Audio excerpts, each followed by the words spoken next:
കേസെടുക്കാൻ തന്നെയാണ് ഞങ്ങളും മുന്നോട്ട് പോകാനാണ് ഞങ്ങളുടെയും തീരുമാനം. കാരണം ഒരു കുഴപ്പമില്ലായിരുന്നു പോയ ആള് വ്യക്തം ഇങ്ങനെ മരണപ്പെടുക എന്ന് പറഞ്ഞാൽ നമുക്കങ്ങോട്ട് ഉൾക്കൊള്ളാൻ പറ്റുന്ന ഒരു കാര്യമല്ല. എന്തുകൊണ്ടും ഒറ്റയ്ക്ക് ഡയാലിസിന് പോകുന്ന ഒരു വ്യക്തിയാണ്. അത് കഴിഞ്ഞ് വന്ന് ഓട്ടോറിക്ഷ ഓടുന്ന ആളുമാണ്. ഒരു നല്ല ആരോഗ്യവാനായിട്ടിരുന്ന ഒരു വ്യക്തി പെട്ടെന്ന് മരണപ്പെടുക എന്ന് പറഞ്ഞാല് അത് മറ്റെന്തെങ്കിലും രോഗമായിട്ടോ അല്ലെങ്കിൽ കിടപ്പിലായിരുന്ന വ്യക്തിയായിരുന്നു നമുക്ക് പറയായിരുന്നത് അങ്ങനെയായിരുന്നെന്ന്. ഇതിപ്പോൾ ഒരു കുഴപ്പമില്ലാതെ രാവിലെ എന്നും പോകുന്ന ആഴ്ചയിൽ 3 ഡയാലിസിന് പോകുന്ന പോലെ തന്നെ തിങ്കളാഴ്ച ഡയാലിസിന് പോയ ആള് പെട്ടെന്ന് ഇങ്ങനെയൊക്കെ ആവുമെന്ന് പറയുമ്പോഴത്തേക്ക് നമുക്കങ്ങോട്ട് കൂടുതൽ പറ്റുന്നില്ല. അതാണ് പ്രശ്നം. അതുകൊണ്ട് നമ്മള് കേസായിട്ട് പോകാൻ തന്നെയാണ് തയ്യാറെടുത്തിരിക്കുന്നത്. അന്ന് എന്തായിരുന്നു ഈ ആശുപത്രി പറഞ്ഞത്? അന്ന് ഡയാലിസിസിന് പോകുമ്പോൾ ഒരു അസ്വസ്ഥത സംഭവിച്ചിട്ടുണ്ടായിരുന്നു എന്ന് മനസ്സിലാക്കുന്നു. അതിനുശേഷം ഈ ആശുപത്രി അവരെന്താണ് പറയുന്നത്? ഞങ്ങളെ വിളിച്ചിട്ട് ഇതുപോലെ പറഞ്ഞ് പുള്ളിക്കാരന് ഇതുപോലെ ചെറിയ ശ്വാസമുട്ടലുണ്ട്, വണ്ടാനം ഹോസ്പിറ്റലിൽ റെഫർ ചെയ്യണമെന്നാണ് പറഞ്ഞത്. ഓക്കെ ശരി, ഞങ്ങൾ അവിടെ ചെല്ലുന്നിടം വരെ അവർക്കൊന്ന് വെയിറ്റ് ചെയ്യായിരുന്നു. ഞങ്ങൾ വരുന്നതിന് മുമ്പായിട്ട് ആ രോഗിയെ ഒറ്റയ്ക്ക് ഒരു ആംബുലൻസിൽ കയറ്റി വിട്ടു. അത് ഏതെങ്കിലും ഹോസ്പിറ്റലിൽ ചെയ്യുന്ന കാര്യമാണോ? ഒരാള് കൂടെ ഇല്ല എന്നുണ്ടെങ്കിൽ അല്ലെങ്കിൽ അവരെ നോക്കാനില്ലാത്ത ആളാണെങ്കിൽ അവർക്ക് അങ്ങനെ ചെയ്യാം. അങ്ങനെയാണെങ്കിൽ പോലും ഹോസ്പിറ്റലിൽ സ്റ്റാഫ് ആരെങ്കിലും കയറിയെങ്കിലും പോകേണ്ട മര്യാദയുണ്ട്. കാരണം ആരും ഇല്ലാത്തൊരിടത്തേക്ക്.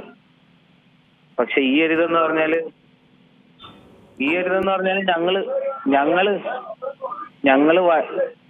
ഞങ്ങള് വരുന്നത് പോലും കണക്കാക്കാതെ ഞങ്ങൾ അവിടെ എത്തുന്നതിന് മുമ്പായിട്ട് തന്നെ ആളിനെ ഒരു വണ്ടാനത്തേക്ക് അയക്കുകയായിരുന്നു. പിന്നീട് നിങ്ങൾ അവിടെ ചെല്ലുമ്പോഴാണോ ഇദ്ദേഹത്തെ അങ്ങോട്ടേക്ക് മാറ്റിയെന്നറിയുന്നത്? ഞങ്ങളെ വിളിച്ച് പറഞ്ഞു വണ്ടാനത്ത് കൊണ്ടുപോകണമെന്ന് പറഞ്ഞു. അപ്പൊ ഞങ്ങൾ അപ്പൊ തന്നെ വീട്ടിൽ നിന്ന് ഇറങ്ങുകയും ചെയ്തതാ. ഞങ്ങൾ അവിടെ ചെന്നപ്പോഴത്തേക്ക് അവര് പറഞ്ഞത് വണ്ടാനത്തേക്ക് വിട്ടെന്നാ പറഞ്ഞത്. കാരണം നമ്മൾ പെട്ടെന്ന് അവിടെ ഒന്നും സംസാരിക്കാൻ നിൽക്കാതെ പെട്ടെന്ന് തന്നെ നമ്മൾ വണ്ടാനത്ത് അതേ ഒരു ഓട്ടോ പിടിച്ചാണ് നമ്മൾ പോയത്. ആ ഓട്ടോയ്ക്ക് തന്നെ നമ്മൾ പോവുകയാണ് ചെയ്തത്. പിന്നീട് വണ്ടാനത്ത് ചെല്ലുമ്പോൾ സംഭവിച്ചത്? വണ്ടാനത്ത് ചെല്ലുമ്പോഴത്തേക്ക് പെട്ടെന്ന് ഇപ്പം സാധാരണക്കാര് ഒരു വ്യക്തി അവിടെ ചെല്ലുമ്പോഴത്തേക്ക് ഒരു രോഗി എന്നുള്ള ഒരു പരിഗണന വെച്ച് പോലും അവിടുത്തെ ഡോക്ടർമാർ പെരുമാറാൻ ഒന്ന് ശ്രമിക്കണം. കാരണം അവിടെ ചെല്ലുമ്പോഴത്തേക്ക് പുറത്ത് കുറെ ടെസ്റ്റ് ഉണ്ട്, ഇവിടെ കുറെ ടെസ്റ്റുകൾ ചെയ്യണം. കാരണം നമുക്കാണെന്ന് വെച്ചാൽ സാമ്പത്തിക ബുദ്ധിമുട്ടും കാര്യങ്ങളും ഉള്ള ഒരു കുടുംബമാണ് ഞങ്ങളുടേത്. അപ്പൊ ഞങ്ങളുടെ സമയത്ത് അതിനുള്ള പൈസയോ കാര്യങ്ങളോ ഇല്ലാത്തൊരു സിറ്റുവേഷനിലായിരുന്നു. ഒന്നും ചെയ്യാൻ വയ്യാത്തൊരവസ്ഥയിലായിരുന്നു. അതിനുശേഷം അവരുടെ ഭാഗത്തുനിന്ന് ഈ പറഞ്ഞതുപോലെ ഇതിനും ഒരു രോഗിയും കൂടെ മരിച്ചിരുന്നില്ല. ആ രോഗിയുടെ കുടുംബവും ഇത്തരത്തിൽ തന്നെയാണ് ആരോപിക്കുന്നത്. ഈ മെഡിക്കൽ കോളേജിൽ കൊണ്ടുപോയപ്പോഴും വണ്ടാനത്ത് കൊണ്ടുപോയപ്പോഴും ആരുമില്ല തിരിഞ്ഞു നോക്കാൻ എന്നുള്ള കാര്യം തന്നെയാണ് പറയുന്നത്. അതിനുശേഷം ഈ പഠിപ്പിക്കാൻ വരുന്ന ഡോക്ടർമാരുണ്ട്. അവര് വന്ന് ഓരോരുത്തർ വന്നിങ്ങനെ ചെക്ക് ചെയ്യുന്നുണ്ട്. ഓരോരുത്തർ അവരവരുടെ ഇതിൽ വന്ന് ചെക്ക് ചെയ്ത് പോകുന്നല്ലാതെ ഒരിതോ പിന്നെ എന്നാ ഇത്രയും സീരിയസ് ആയിട്ട് വിട്ട ഒരാളാണെങ്കിൽ അവർക്ക് ഹരിപ്പാട് ഹോസ്പിറ്റലിൽ നിന്ന് വിട്ടാണെങ്കിൽ എന്തായാലും വിട്ട റെഫറിംഗ് ലെറ്ററിൽ കാണുമല്ലോ എന്തുകൊണ്ടാണ് അവിടുന്ന് വിട്ടെന്നുള്ളത്. അപ്പൊ അങ്ങനെയുള്ള ഒരു വ്യക്തിയെ ഇങ്ങനെ കാഷ്വാലിറ്റി തന്നെ കിടത്തുന്നതാണ് അവരുടെ മര്യാദ.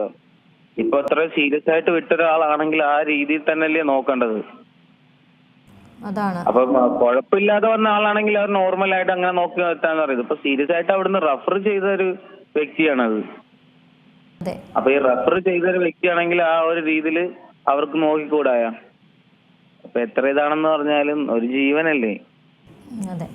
ഈ രാമചന്ദ്രൻ എന്നുള്ള വ്യക്തിയെ പിന്നീട് വണ്ടാനത്തുനിന്ന് വീണ്ടും തിരിച്ച് ഹരിപ്പാട് ആശുപത്രിയിലേക്ക് എത്തിക്കുന്നുണ്ടായിരുന്നു. താങ്കളുടെ അവിടുത്തെ സാഹചര്യം എങ്ങനെയായിരുന്നു?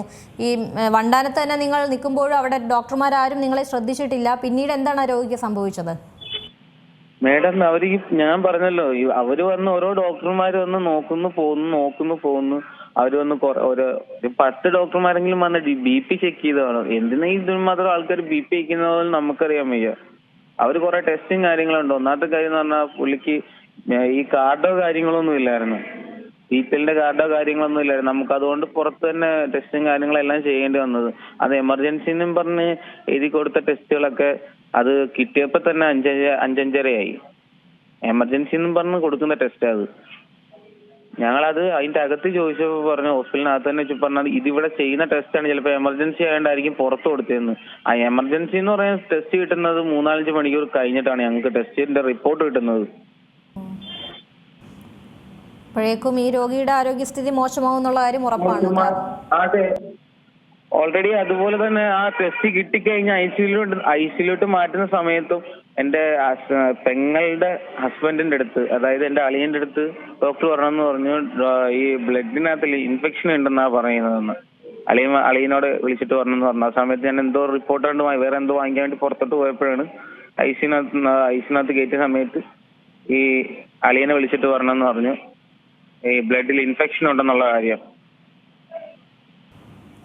കാരണം നമ്മൾ ഈ പറയുന്ന പോലെ തന്നെ ഒരു കുഴപ്പമില്ലാതെ പോകുന്ന ഒരു വ്യക്തി ഡെയിലി ഈ ഡയാലിസിൽ കഴിഞ്ഞ് വന്ന് 10 മിനിറ്റ് റെസ്റ്റ് എടുത്ത് കഴിഞ്ഞ് അത് കഴിഞ്ഞ് ആള് ഓട്ടോ ഓടിക്കാൻ പോകുന്നു, ഒരു കുഴപ്പമില്ലാതെ തിരിച്ചു വരുന്നു. നല്ല ഹെൽത്തി ആയിട്ടിരുന്ന ഒരു വ്യക്തിക്ക് പെട്ടെന്ന് ഇങ്ങനെ സംഭവിച്ചെന്ന് പറയുമ്പോഴത്തേക്ക് നമുക്ക് ഇങ്ങോട്ട് ഉൾക്കൊള്ളാൻ പറ്റുന്ന ഒരു കാര്യമല്ല.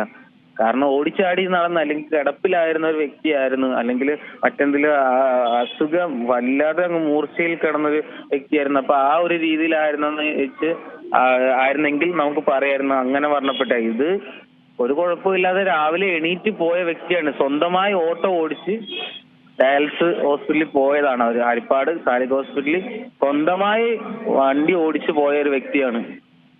ആ വ്യക്തിക്ക് ഇങ്ങനെ ഒരു സംഭവിച്ചെന്ന് പറയുമ്പോഴത്തേക്ക് നമുക്ക് അങ്ങോട്ട് ഉൾക്കൊള്ളാൻ പറ്റുമോ? അതാണ് ഇതിലിപ്പോ ഈ താലൂക്ക് ആശുപത്രിയിൽ നിന്ന് തന്നെയാണ് ഈ അണുബാധ ഏറ്റത് എന്നുള്ള കാര്യം പിന്നീടുള്ള തെളിഞ്ഞല്ലോ അല്ലേ? ഈ അതെ, അവിടുന്ന് തെളിഞ്ഞെന്നാണ് പറഞ്ഞത്. അവിടുന്ന് തന്നെ വെള്ളത്തിൽ എന്തോ ക്ലോറിന്റെ എന്തോ പ്രശ്നം, വെള്ളത്തിന് എന്തോ പ്രശ്നമൊക്കെ ആയിരുന്നു തന്നെ അണുബാധ അവിടുന്ന് തന്നെ ആണെന്ന് സ്ഥിരീകരിക്കുകയും ചെയ്തതാണല്ലോ. എന്തായാലും ഇപ്പോൾ കേസൊക്കെ ആയിട്ടുണ്ട്. പക്ഷെ ഈ പറഞ്ഞതുപോലെ പോയ ആളുകൾ തിരിച്ചു വരില്ല, അതിനുള്ള ഒരു പ്രതിവിധി എന്തായാലും തിരിച്ചു കിട്ടില്ല. പക്ഷെ ഞങ്ങൾക്ക് പോലും ഞങ്ങൾക്ക് വലിയൊരു വേദനയാണ് ഞങ്ങൾക്ക്. കാരണം ഞങ്ങൾക്ക് അത്രത്തോളം വിഷമവും കാര്യങ്ങളും അതിലുണ്ട്. കാരണം ഞങ്ങൾക്ക് ഇപ്പോഴും ഉൾക്കൊള്ളാൻ പറ്റാത്ത കാര്യങ്ങളാണത്. താങ്കൾ പറയുന്നത് വളരെ വ്യക്തമായി തന്നെ മനസ്സിലാവുന്നുണ്ട്. അതിലെന്തായാലും ഇനിയെങ്കിലും ഒരു രോഗിക്കും ഇങ്ങനെ ഒരു ഉണ്ടാവാതിരിക്കട്ടെ. നമ്മുടെ കുടുംബത്തിൽ സംഭവിച്ചു, ഇനി ഒരു കുടുംബത്തിൽ ഒരിക്കലും ഇങ്ങനൊരു അവസ്ഥ ഉണ്ടാവരുതെന്ന് ഞങ്ങൾ പറയുന്നുള്ളൂ. ഞങ്ങൾ അത്രേ പറയുന്നുള്ളൂ. ഇനിയൊരു കുടുംബത്തിന് ഈ ഒരു അവസ്ഥ ഉണ്ടാവരുത് എന്നാണ് ഞങ്ങൾ പറയണത്. ഏറ്റവും പുതിയ വാർത്തകളും വിശേഷങ്ങളും വിരൽത്തുമ്പിലറിയാൻ സീ മലയാളം ന്യൂസ് എല്ലാ ഡിജിറ്റൽ പ്ലാറ്റ്ഫോമുകളിലും ലഭ്യം.